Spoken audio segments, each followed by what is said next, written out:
Welcome to the world of science fiction stories, and don't forget to share and subscribe the channel. A 9-foot alien queen looked me in the eyes while she mocked everything I thought I knew about life. The platform beneath my boots shimmered with energy. Shirella, the crown world of the Virulent Empire, was more beautiful than any satellite image could have prepared me for. Towering crystalline spires glowed with a faint violet hue, and two suns cast twin shadows over the silvery city. And there she stood, Queen Laura, tall, radiant, and utterly terrifying. Her skin was an iridescent silver blue, her eyes glowing softly like twin stars. Clad in living armor that pulsed with bioenergy, she looked down at me, amused. I was barely eye level with her waist. "Ah," she said, her voice smooth and commanding. "So this is the human specialist they sent to study us. Small, fragile, curious little creature." I bowed respectfully. "Dr. Edward Malson, it's an honor, Your Majesty."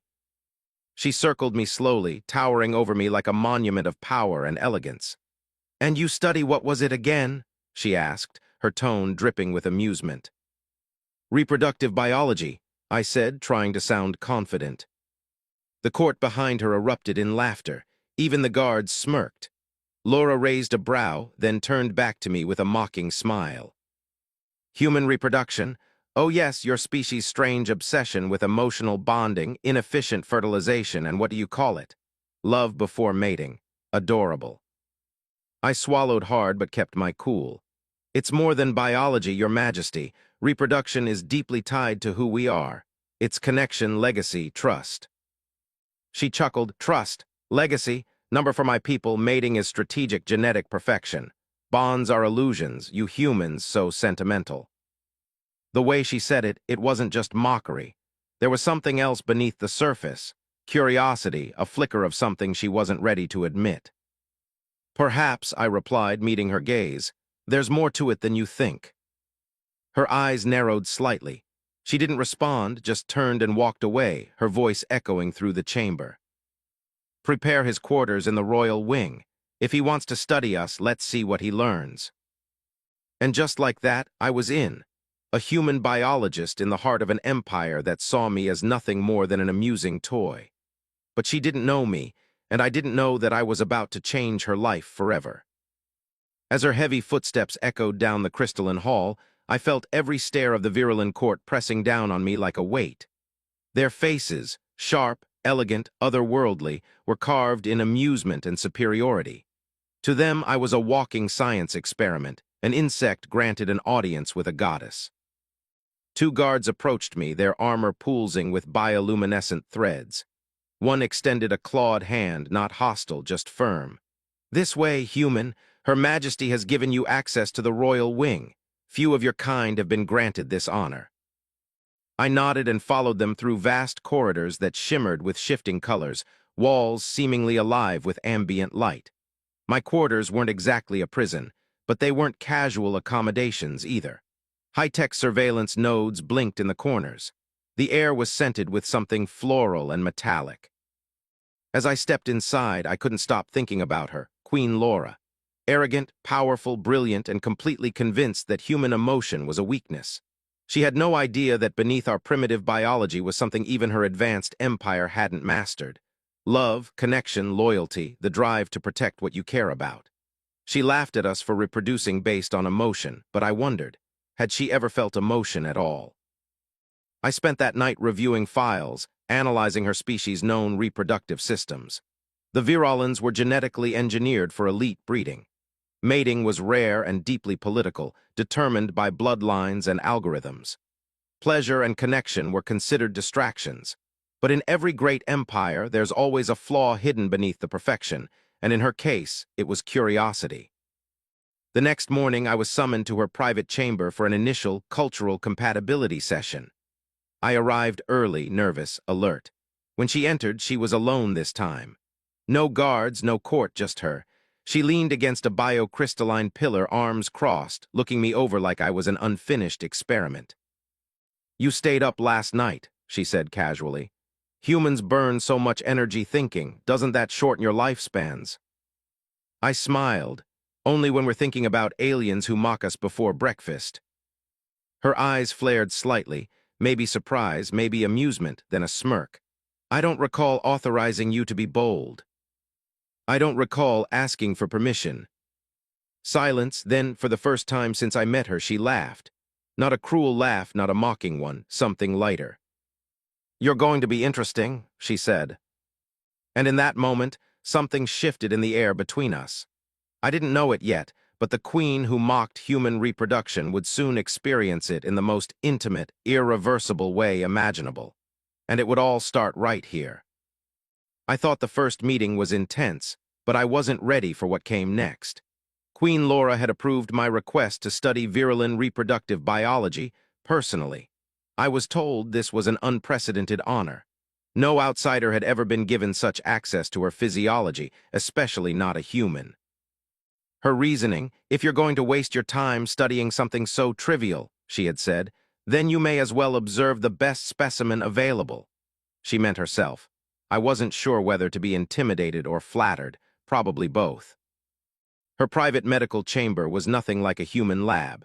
It pulsed with alien life, organic walls that responded to her touch, hovering medical drones that scanned without contact, and platforms that adjusted their structure to her command.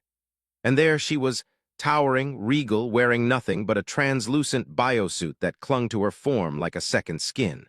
It revealed just enough to make me avert my eyes, at least at first. "You'll need to look if you plan to learn anything, Edward," she teased, clearly amused by my awkwardness. "I'm a scientist," I muttered, "not blind, just polite." She stepped closer, and I had to crane my neck to meet her gaze.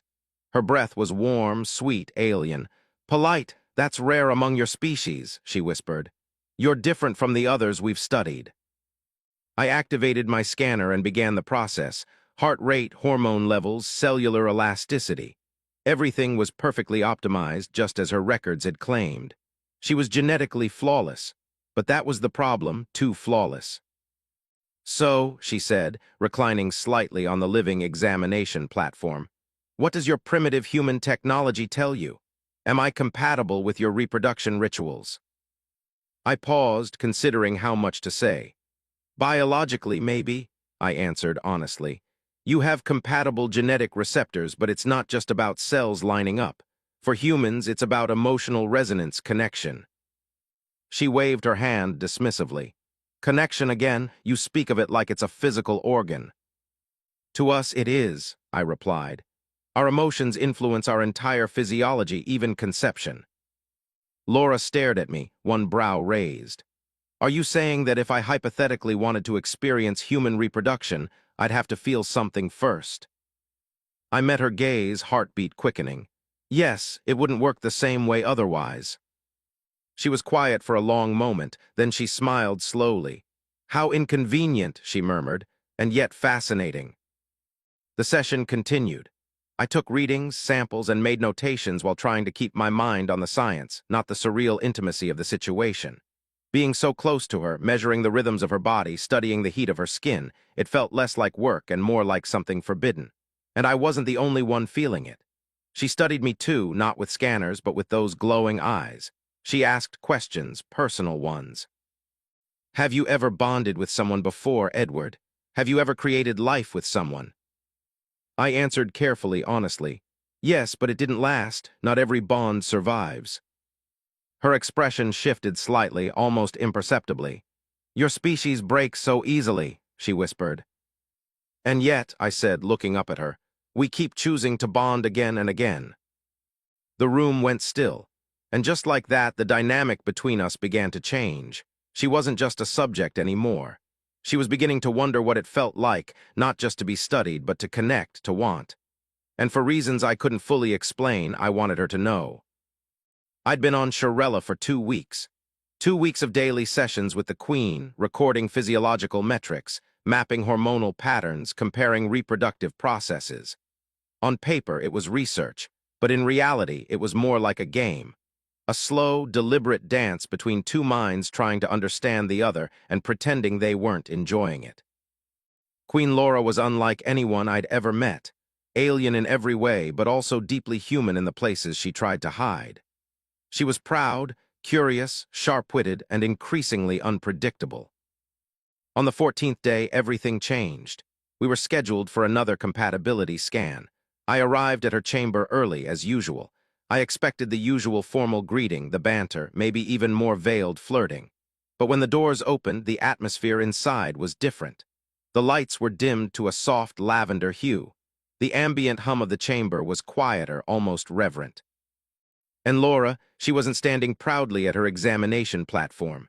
She was sitting cross-legged on a biopulse mat, her armor gone, dressed in a simple flowing wrap of translucent white fabric that shimmered when she moved.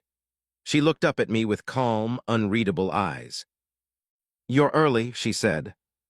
"I didn't want to waste your time," I replied, "or miss the opportunity." She smiled faintly. "I like that about you." I hesitated. "Are we doing the scan here?" "No scans today." She gestured for me to sit across from her. "Today we talk." I sat unsure of where this was going. For a moment, neither of us spoke. Then she said, "I've been thinking about your words about how humans connect before they reproduce." I nodded slowly. It's more than physical.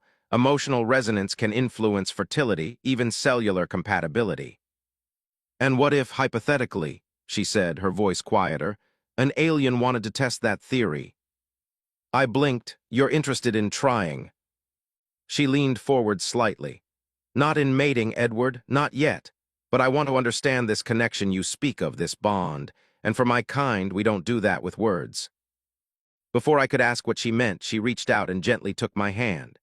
Her palm was warm, her fingers long and graceful, tipped with soft bioluminescent lines that shimmered on contact. Suddenly the room changed, or maybe I changed. A surge of something flooded through my chest, an emotion, a memory. I wasn't sure what it was, like being cracked open from the inside. I could feel her inside me, thoughts, impressions, fragments of sensations, her memories, her loneliness, her unspoken questions. She was sharing a piece of her soul. "This is our way," she whispered. "Virulent bonding, it's neural empathic, no words, just truth." My heart was pounding. It wasn't just a touch, it was a link. And somehow, even though I hadn't meant to, I let her in. The connection deepened.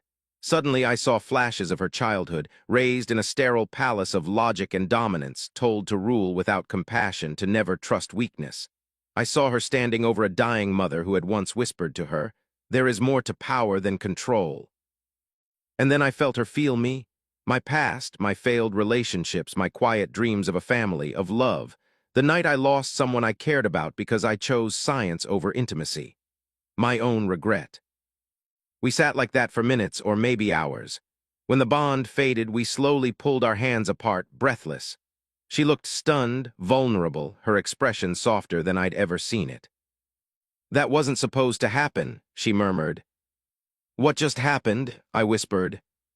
"You accepted my neural touch without resisting.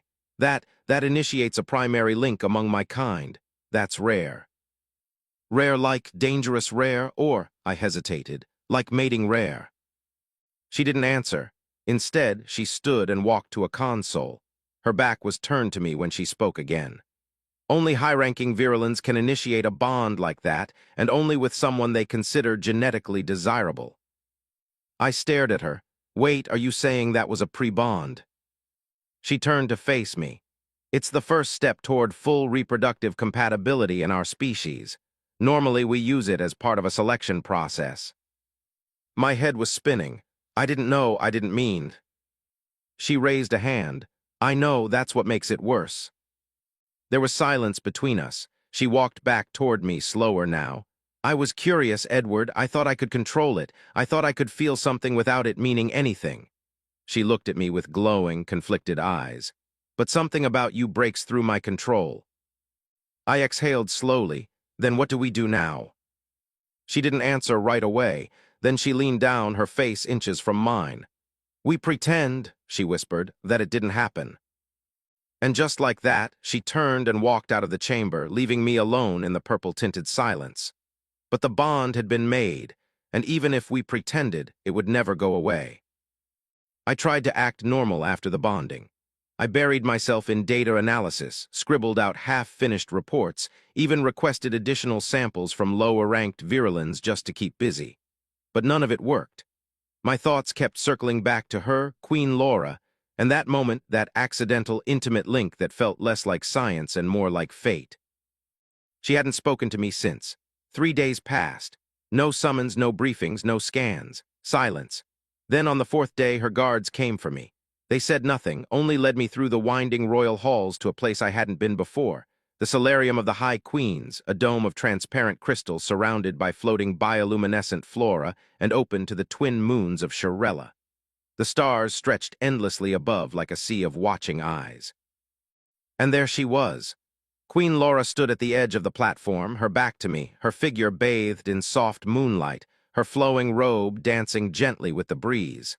She didn't turn when she spoke. "You've been avoiding me. I thought you were avoiding me." She glanced over her shoulder just enough for me to see the faintest trace of a smile. "I needed time," she said. "Bonding affects us differently. For Virulens, it's supposed to be controlled, measured. But with you, it was chaotic, raw." I walked closer. "You say that like it's a bad thing." She turned fully to face me, her eyes searching mine.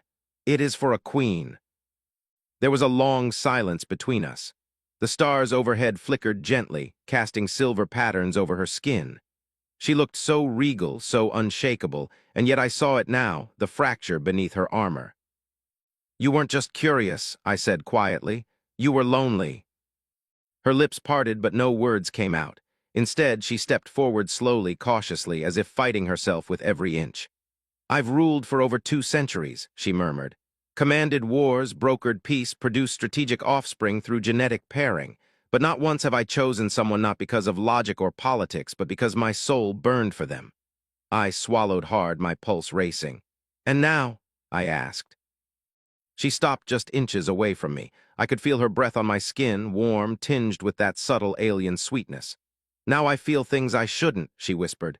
"Desire, affection, jealousy, need." Her hands hovered near my shoulders, not quite touching. "You're a human, Edward," she said. "Small, mortal, fragile, you represent everything I used to mock." Her voice trembled now ever so slightly. "And yet I crave you." My breath hitched. The air between us was electric. "I'm not asking you to stop being who you are," I said, my voice low. "But you don't have to pretend anymore, not with me." Her fingers finally made contact, brushing against my chest. And that was it. The floodgates opened. In one sudden motion, she pulled me against her, her lips crashing into mine with a hunger that caught me completely off guard. Her strength was overwhelming, but her touch tender, like she was afraid I'd shatter. We kissed beneath the stars, the warmth of her body enveloping me, her arms wrapped around me, her height forcing me to tiptoe just to stay connected. But I didn't care. She wasn't the queen in that moment. She wasn't an alien. She was just Laura, a woman who had spent too long behind walls of protocol and duty. When we finally broke apart, her forehead rested against mine, both of us panting. "This is madness," she whispered. "Then let's go mad together," I replied. She laughed, really laughed. It was soft, beautiful, real. Then the mood shifted. A distant alarm echoed across the city, faint but sharp. Laura straightened instantly. "Intruders, border breach," her eyes darkened. "You must return to your quarters, it's not safe here." "What about you?" "I'm the queen," she said. "It's never safe for me." She started to turn away, but I caught her hand. "Laura." She looked back. "I'm not just a scientist anymore. I'm part of this now, of you. Whatever's coming, I want to stand with you." She stared at me for a long, heavy moment. Then, to my surprise, she nodded. "I'll send for you when it's over." She pressed something small and glowing into my palm, a pendant shaped like a shard of crystal. "Wear this. It marks you as mine." Then she was gone, her figure vanishing into the shadows of the palace. I stood there alone beneath the twin moons, my heart pounding, my lips still tingling from her kiss, and a crystal glowing in my hand like a promise. I didn't know what the future held, but one thing was certain. The queen who once mocked human reproduction had just opened herself to a connection more powerful than either of us understood. And we'd crossed a line there was no coming back from. I didn't see her for 3 days. The palace went into emergency lockdown after the border breach. I wasn't told who the intruders were or whether they'd been captured. The guards simply instructed me to stay in my quarters and remain silent, invisible. Their tone said everything. Even with Laura's pendant glowing softly around my neck, I felt more alone than ever. But I couldn't stop thinking about that night. Her lips, her warmth, the way her voice had cracked when she said she craved me. I wasn't supposed to feel this way. She was a 9-foot alien queen, the sovereign of a galactic empire. I was just a human biologist with a knack for asking too many questions. But somehow something had happened between us, something deeper than science, deeper than culture. And then the call came. My door slid open with a soft chime. A virulent attendant stepped in, eyes cast low in respect. Her Majesty requests your immediate presence, private chamber, no escort. That was a first. I followed the glowing corridor, my heart thudding with every step. When I reached her chamber, I didn't knock. I stepped inside. Laura was there, but she wasn't standing tall and proud like usual. She was sitting at the edge of her massive bed, robe clutched tightly around her body, face pale. She looked shaken. "Laura," I said cautiously, "are you okay?" She looked up and my breath caught. For the first time since I'd known her, she looked genuinely afraid. "I'm not sure," she whispered. "Something's wrong." I crossed the room in seconds, kneeling before her. "What is it? Are you hurt?" She shook her head slowly. "No injuries, no external wounds, but my body's changing." She reached for a scanning orb hovering near her bed, activated it, and projected a biohologram. At first, I couldn't make sense of it. Then I realized what I was looking at. Her internal structure, hormonal surges, cell division in her lower abdominal region, tissue reconfiguration around the reproductive core. My eyes widened. "This can't be." "I've run the scan 5 times, she said. "Triple confirmed with Palace MedTech. My body is in a reproductive cycle, one that's never been triggered before." I looked closer at the display. The data was undeniable. Genetic fusion had occurred. 2 sets of DNA, a single fertilized zygote, a growing embryo. "No way," I breathed. Laura stared at me. Her voice, though soft, was full of force. "I am pregnant." We sat in silence. The only sound in the room was the faint hum of the scanning orb. Pregnant. With my child. It should have been impossible. Genetically, biologically, interspecies reproduction between humans and virulins was a theoretical long shot at best. And yet, here it was. "It must have happened during the bonding," I said, barely able to think straight. "Your physiology must have responded to mine at a cellular level, maybe even merged instinctively. Emotional resonance could have triggered biochemical openness, but still, this fast." "I know," she said, "but it's happening and there's more." She expanded the hologram. "Look here," she pointed. I leaned in. The embryo, still barely the size of a speck, was emitting faint pulses of bioenergy. Rhythmic, precise, like a heartbeat and a signal at once. "It's communicating already?" I asked. She nodded. "Virulent offspring don't form energy cores until the 3rd trimester. This child is developing differently." I stepped back, stunned. "It's evolving a hybrid."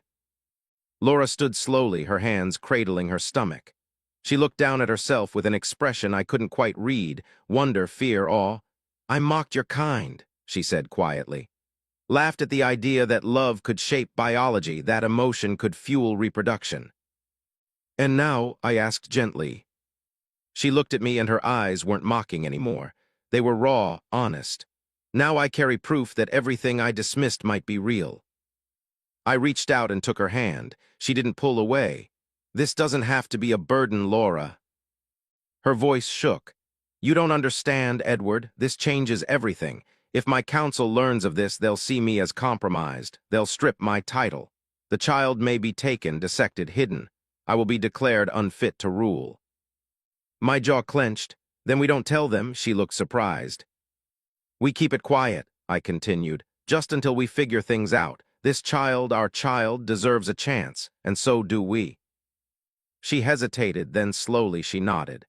"We need a secure location, somewhere no one will look, not even my advisors."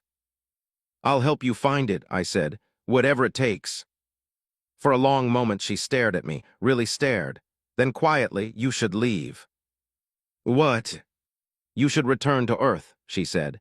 "It's safer there. If anyone suspects, they'll come after you first." I stepped forward. "And leave you carrying our child alone? No chance." Her voice trembled. "You don't know what you're saying. This is my world." "This is our world now," I said firmly. "Our fight. You said I represent everything you used to mock. Maybe I do, but I also represent the reason you're not alone anymore." Her eyes glistened, and then she broke, not in a way that showed weakness, but in the way people do when they finally let someone else carry the weight. For a moment, she stepped into my arms, and we stood there, alien queen and human biologist, wrapped in each other's strength, knowing that everything had changed. Not just biology, not just politics, but destiny. We didn't mean for it to spread. Laura and I had kept the secret as tightly guarded as possible. Only two of her most trusted attendants knew the truth, and even they had sworn an oath stronger than any contract or law, loyalty to her above the throne. For nearly 2 weeks, we lived in a strange, fragile peace, hidden in the royal gardens, protected by illusionary shielding. We planned, we dreamed, and we tried to understand what this child, this miracle, might mean. But secrets don't stay buried in a palace full of whispers. The first crack came in the form of a public summons. Queen Laura was ordered to appear before the High Council. Officially, it was a routine performance evaluation. Unofficially, it was a veiled warning. Someone had found out, or at least suspected, and they wanted to remind her who really held power in the Virulent Empire. She didn't flinch. "Let them speak," she told me that morning. "Let them throw their accusations. I've stood against warlords and tyrants. I won't cower before scheming elders." Still, I could see the tension in her posture as she prepared, the way she pressed her palm gently against her abdomen when she thought I wasn't looking. That evening, she entered the Grand Assembly Hall like a goddess cloaked in fire, tall, radiant, undeniable. I sat hidden behind the privacy veil near the upper level, unseen by the crowd, but I could feel every eye on her as the High Council rose to meet her. Counselor Rax, the eldest of the group, stepped forward. "Your Majesty," he began, voice smooth as a blade, "there are rumors, strange readings from the palace med chambers, a spike in your hormonal index, discrepancies in your energy core, a gestational frequency." Laura's face remained calm, cold, regal. "And," she replied. Rax's eyes narrowed. "It is said you carry a child." Gasps rippled across the chamber. She didn't blink. "I do." The room exploded in noise, outrage, disbelief, fear. Even Rax recoiled slightly, clearly not expecting such a direct admission. He tried to regain control. "And who, may we ask, is the progenitor of this child?" She looked at him, at the entire chamber, and then turned toward where she knew I was hiding, and she said clearly, boldly, "A human." The room erupted again, only this time it was chaos. Arguments broke out between the council members. Advisors whispered furiously. Military representatives raised concerns. Prophets and biologists shouted about genetic impurity, threats to the bloodline. Rax slammed his staff on the floor to silence them. "This is a violation of the High Purity Accord. No Virulent Royal has ever conceived outside of our gene hierarchy." Laura took a step forward, voice calm but unyielding. "Then perhaps the hierarchy is flawed." More gasps. "You forget," she continued, "that I did not choose this through politics or genetic selection. I bonded emotionally, spiritually. That connection led to the impossible. Our physiologies aligned. A child was conceived." "You are compromised," Rax hissed. "You've let emotion infect your judgment. This weakness endangers our entire legacy." "No," she said. "This child is our legacy." All eyes turned to her again. "My heir will not be born of politics," she declared. "He will be born of choice, of unity. He will be the first of a new future, one where strength is measured not by blood, but by understanding." The silence was suffocating. Then Rax spoke, venomous and slow. "Then you force our hand. The council will move to strip your title and suspend your sovereign command until further evaluation, effective immediately." My heart sank. Laura didn't move, didn't protest. Instead, she simply turned and walked out, her head held high. I rushed to her chambers, where she met me moments later, her face unreadable. "They're afraid," she said. "They're fools," I replied. "They're both." She collapsed onto her seat, exhausted. Her hand again moved to her stomach, now ever so slightly fuller than before, a small bump beneath her robe. "I could fight them," she said. "Rally the guards loyal to me, seize control." "But that would make you no better than them," I said. She nodded. "Exactly." We sat in silence for a while, Then she looked at me, really looked. "I can't protect this child alone, Edward." "You don't have to," I said, reaching for her hand. "I need to leave the palace," she whispered. "Go off-world, somewhere they can't touch me, somewhere I can bring him into the galaxy safely." I hesitated. "There's a place, a neutral world, hidden, forgotten. I studied there once. No politics, just science and wilderness. We can go." She gripped my hand tighter. "I'm trusting you with everything now, my throne, my body, my child." I nodded. "We leave tonight." The escape wasn't easy. We used a diplomatic transport, Laura disguised in a cloaking weave. Her pendant pulsed in my pocket like a heartbeat. Every step through the hangar felt like a lifetime, but we made it. The stars opened up before us, endless and silent as we jumped to hyperspace. I looked at her, queen, warrior, mother-to-be, and she looked back with a fierce softness I'd never seen before. "They'll come for us eventually," she said. "Let them," I replied. "We'll be ready." She rested her head on my shoulder, finally allowing herself a moment of peace. The galaxy was changing, and we were no longer just part of it. We were reshaping it, one heartbeat at a time. Sanctuary was hidden in the folds of the Kuros Nebula, a place so far off the main routes most star maps didn't even mark it anymore. A long-forgotten world called Thalos. It had no cities, no towers, no courts of judgment, just wild forests, crystalline lakes, and skies painted in shifting auroras. Peaceful, untouched, the perfect place to hide and to begin again. I never thought I'd see a queen dig her hands into soil or spend hours sitting by a fire watching flames like she was trying to decode their meaning. But then again, Laura wasn't the same queen she had been, and neither was I the same human.